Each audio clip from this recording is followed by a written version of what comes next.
দর্শক, এবারে metal presence কৃষি সংবাদ সুজলা সুফলা।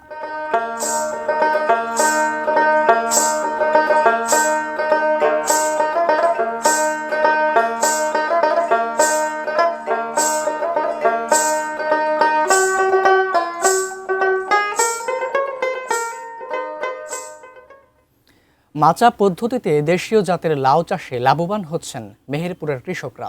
এবার তীব্র দাবদাহে কিছুটা ফলন কম হলেও বাজারে ভালো দাম পেয়ে খুশি তারা। মেহেরপুরের চলতি মৌসুমে প্রায় 400 হেক্টর জমিতে লাউ চাষ হয়েছে। জেলার বিস্তীর্ণ মাঠ জুড়ে এখন সবুজে ঘেরা মাচায় ঝুলছে শত শত লাউ। কৃষকরা জানান, মাচা পদ্ধতিতে লাউ চাষে রোগবালাই ও সেচ খরচ কম লাগে।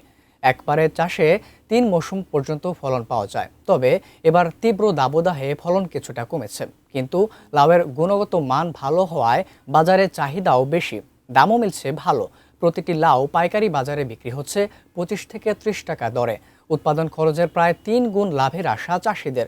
কৃষি বিভাগ জানায়, চলতি মৌসুমে লাউয়ের উৎপাদন লক্ষ্যমাত্রা প্রায় 8,000 টন। বাজার দর অনুকূলে থাকলে কোটি টাকার লাউ বিক্রি হবে।